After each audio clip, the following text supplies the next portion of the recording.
नमस्कार। बिहार तक में आपका स्वागत है और मैं हूं सुजीत। जैसा कि आपको पता ही है कि बिहार में सिपाही भर्ती के लिए जो परीक्षा हुई थी उसके पेपर लीक की जांच आर्थिक अपराध इकाई कर रही है।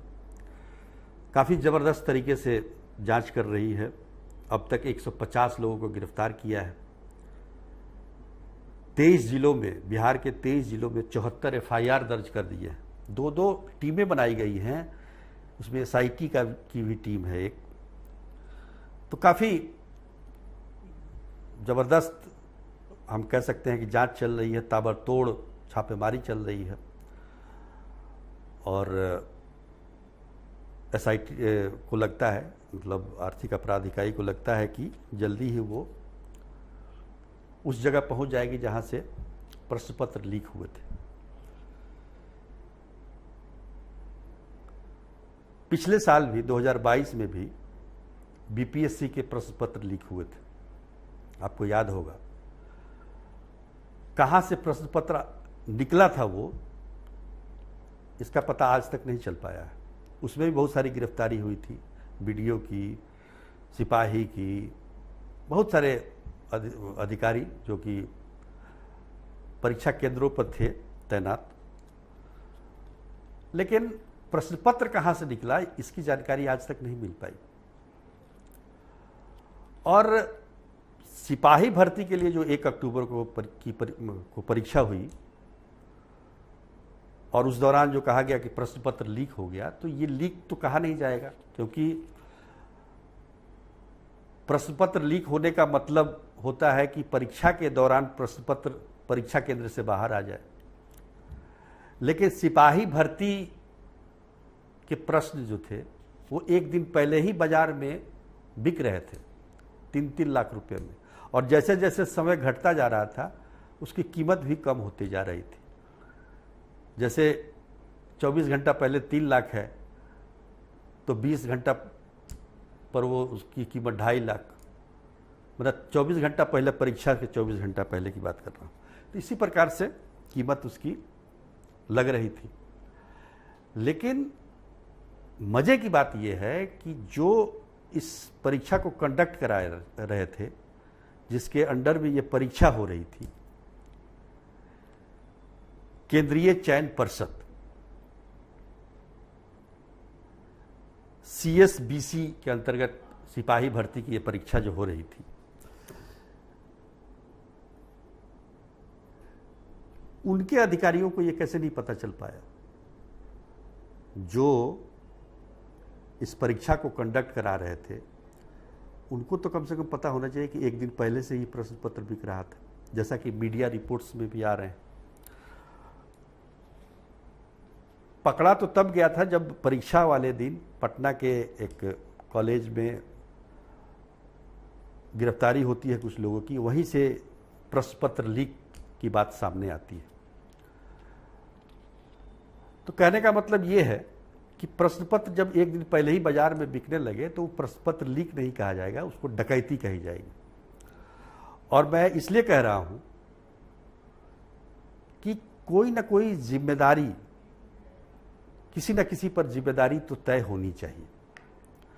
अब केंद्रीय चयन पर्षद के जो अध्यक्ष हैं, जो इस सिपाही भर्ती परीक्षा के लिए पूरी तरह से जिम्मेदार हैं, SK सिंघल, जो कि बिहार के DGP भी रह चुके हैं, और DGP थे तो आपको याद होगा कि एक अभिषेक अग्रवाल नाम के व्यक्ति ने पटना हाई कोर्ट के का मुख्य न्यायाधीश बनकर, चीफ जस्टिस बनकर, उनको 30 बार फोन किया पैरवी के लिए और उनको पता भी नहीं चला। तो वही SK सिंघल जी इस परीक्षा के लिए, मतलब हम कह सकते हैं कि जिम्मेदार हैं, वो अध्यक्ष हैं तो जिम्मेदार हैं, उन्हीं के अंतर्गत ये परीक्षा हो रही थी। और एक दिन पहले से ही प्रश्न पत्र जब बाहर आ गए थे तो इनको कैसे नहीं पता चला इसकी। तो DGP भी रह चुके हैं, ऐसा कोई मतलब हम कह सकते हैं कि केवल DG नहीं थे, DGP थे, तो उनको पता नहीं चला। पर सवाल ये उठता है कि आर्थिक अपराध इकाई जो लगातार इस तरह के मामलों की जांच करती है, वहां तक क्यों नहीं पहुंच पाती है, गंगोत्री तक क्यों नहीं पहुंच पाती है, जहां से प्रश्न पत्र निकले। अब ये परीक्षा जो हुई होगी उसके लिए प्रश्न पत्र सेट किए गए होंगे, 10-10 जगह से सेट मंगाए गए होंगे, फिर उसको एक प्रश्न पत्र बनाया गया होगा, फिर उसको परीक्षा केंद्र पर भेजा गया होगा, वहां भी 3-3 सक्षम अधिकारियों के हस्ताक्षर से प्रश्न पत्र खोला गया होगा। तो ये प्रश्न पत्र बाजार में एक दिन पहले कैसे आ गए? सवाल ये है, आप सबके मोबाइल की जांच कीजिए और जिसके मोबाइल में आए उसको ट्रैक करके उसको पकड़ लीजिए, इससे समस्या का समाधान नहीं होने वाला है। समस्या का समाधान ये होने वाला है कि एक दिन पहले कैसे आया और कहां से ये लीक हुआ। जाहिर तौर पर समझने वाली बात है। मैं तो उदाहरण दे रहा हूं कि जब 2017 में बिहार राज्य कर्मचारी चयन आयोग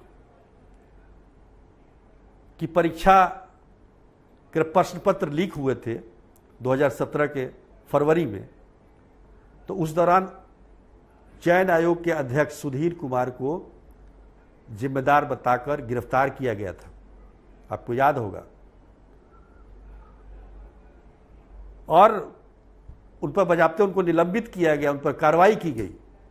इस मामले में ऐसा क्यों एसके सिंघल पर यह जिम्मेदारी नहीं तय हो सकती है कि आपको जब बिहार के डीजीपी से रिटायर होने के बाद इतनी महत्वपूर्ण जिम्मेदारी दी गई तो कोई पूछने वाला क्यों नहीं है एसके सिंघल से कि आखिर आपके रहते प्रश्न पत्र एक दिन पहले बाजार में कैसे आ गए? लेकिन पूछने वाला कोई नहीं है। आर्थिक अपराध इकाई से जब पूछा गया कि क्या चयन पर्षद भी संदेह के घेरे में है, तो नहीं, अभी जांच में ऐसी कोई बात नहीं आई। अरे हवा में उड़ के कहीं से प्रश्न पत्र आ गया होगा, कहीं से तो निकला होगा। गंगोत्री का तो पता कीजिए, बीपीएससी का याद कीजिए, पिछले साल बीपीएससी में जो प्रश्न पत्र लीक हुए उसकी कहां से निकला था, उसकी गंगोत्री कहां थी, पता चला आज तक?